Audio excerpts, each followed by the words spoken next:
집이 1순위는 아니야. 집은 큰돈이 필요하니까 당장 살 수 없어. 집이 없으면 새 들어 살면 되는데 뭐하러 사? 우리가 이렇게 맨날 집에 대한 이야기가 나오면 핑계를 대는 이유는 결국 집을 싸게 살 방법을 몰라서예요. 하지만 그러니까 부동산에 대해 공부하지 않는다면 부자들이 본인의 자산을 늘리는데 가장 많이 사용하는 도구를 모르고 살아가는 거예요. 정작 그들은 본인의 부를 잃지 않으려고 자식들에게 어릴 적부터 가르치는데 말이에요. 저는 막연히 부동산이 돈을 벌어준다는 이야기를 듣고 서점에 가서 아무 책이나 집어들었다가 이해가 안 돼서 이게 대체 무슨 소린가 싶은 마음에 포기했던 적이 많아요. 그런데 지금은 완전히 달라졌습니다. 20대 초반에 내 집 마련에 성공했고 이후 경매와 부동산 투자를 통해 실질적인 수익을 만들었어요. 이렇게 바뀔 수 있었던 이유는 간단합니다. 제대로 된 순서와 체계로 공부했기 때문이에요. 그래서 오늘은 저처럼 처음엔 막막했지만 체계적인 공부를 해서 성과를 냈던 경험을 바탕으로 부동산 경매 공부 필독서 4권을 단계별로 소개하려고 합니다. 제가 자신있게 말씀드릴 수 있는 건 이 4권만 제대로 읽으시면 초보자도 부동산 경매 시장의 큰 그림을 잡고 실전 투자 감각까지 키울 수 있다는 거예요. 영상 끝까지 보시면 확실한 방법 얻어가실 겁니다. 자, 그럼 바로 시작할게요. 부동산 공부를 처음 시작할 때 가장 중요한 건 꾸준히 공부를 이어갈 수 있는 동기와 몰입의 힘을 얻는 것입니다. 그래서 제가 추천드리는 책은 황농문의 몰입이에요. 이 책은 특히 공부를 꾸준히 하기 어려우신 분들에게 도움이 되는 책입니다. 사실 많은 분들이 공부를 시작하겠다고 다짐은 하지만 며칠이 지나 흐지부지 되는 경우가 많아요. 저도 그랬었습니다. 처음엔 책도 사고 자료도 찾아봤지만 시간이 지나면 나랑 부동산은 안 맞는가 봐 하고 포기하곤 했죠. 그런데 몰입을 읽으면서 생각이 완전히 바뀌었어요. 내가 하루에 딱 1시간씩만이라도 온전히 공부에 몰입하자고 다짐하게 됐고 신기하게도 꾸준히 공부하는 습관이 생겼습니다. 그 결과 부동산이라는 낯선 분야도 점점 익숙해지기 시작했어요. 몰입은 단순히 공부를 열심히 해라를 이야기하는 책이 아니에요. 뇌가 특정 작업에 몰입했을 때 어떤 과학적 변화가 일어나는지 설명해주고 그 원리를 통해 몰입을 유지할 수 있는 실질적인 방법을 알려줍니다. 이 책에서 제가 가장 크게 배운 건 몰입은 하루아침에 이루어지는 게 아니라 규칙적으로 반복하면서 뇌가 몰입한 상태를 기억하도록 훈련하는 과정이라는 점이에요. 그래서 저는 이 책을 읽고 나서 공부 시간을 따로 정하고 그 시간만큼은 오직 부동산 공부에 집중하기로 했습니다. 처음엔 진짜 힘들었지만 이 습관 덕분에 지금은 부동산 관련 정보를 분석하고 정리하는 게 자연스러워졌어요.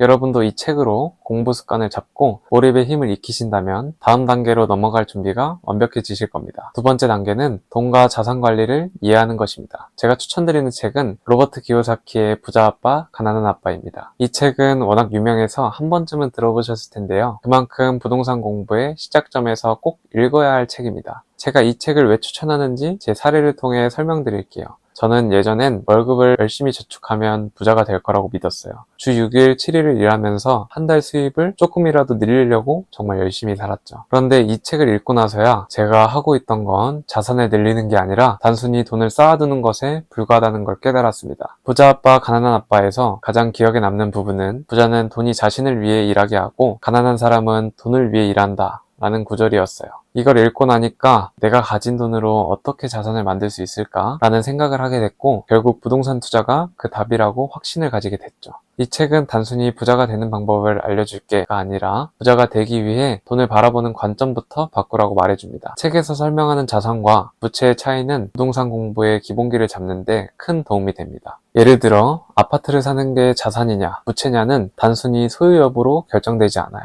월세를 받아 수익을 창출하면 자산이지만 대출을 갚기만 하고 월급으로 유지비를 충당해야 한다면 그건 부채로 작용할 수 있다는 거죠. 저는 이 책을 읽고 나서야 돈의 흐름을 이해하는 것이 투자 성공의 핵심이다라는 것을 깨달았습니다. 세 번째 단계는 경매의 기본기를 익히는 것입니다. 여기서 추천드리는 책은 정민우와 유근용의 부동산 경매의 기술입니다. 부동산 경매는 적은 자본으로 시작할 수 있지만 기본기를 제대로 익히지 않는다면 리스크가 클 수 있어요. 저도 처음에 경매를 알아보려고 대법원 경매 사이트에 들어갔을 때 복잡한 서류들과 생소한 용어들에 압도당했던 기억이 있습니다. 그런데 이 부동산 경매의 기술을 읽으면서 경매의 절차와 물건 분석법을 하나하나 익히게 됐어요. 이 책은 경매 물건을 차고 입찰하고 낙찰받고 명도하고 매도하는 과정까지 단계별로 쉽게 설명해 줍니다. 이 책에서 특히 인상 깊었던 건 낙찰가를 결정할 때의 기준에 대한 설명이었어요. 초보자들은 물건의 매력에만 끌려 예상보다 높은 가격에 입찰하는 실수를 자주 하는데 이 책에서는 이를 피할 수 있는 실질적인 가이드라인을 제시합니다. 저는 이 책을 읽고 처음으로 수도권 외곽에 빌라를 낙찰받았는데요. 시세보다 약 50% 정도 저렴하게 매입하게 됐고 약간의 리모델링을 거쳐 처음으로 경매 투자에서 수익을 낸 경험이 있습니다. 네 번째 단계는 실전 전략과 성공 사례를 배우는 것입니다. 제가 추천드릴 책은 나는 경매로 1년 만에 인생을 역전한다입니다.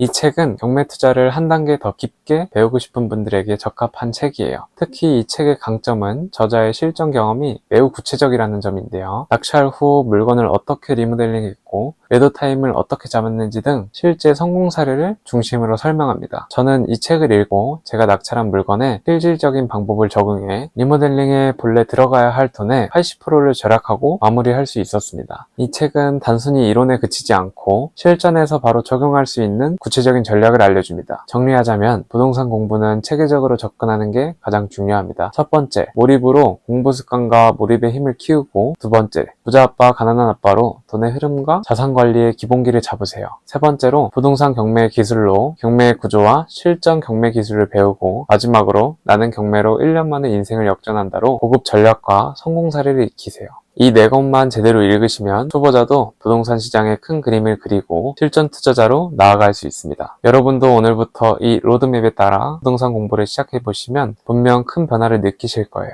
그럼 다음에 더 좋은 영상으로 돌아오겠습니다. 오늘도 영상 시청해주셔서 감사합니다.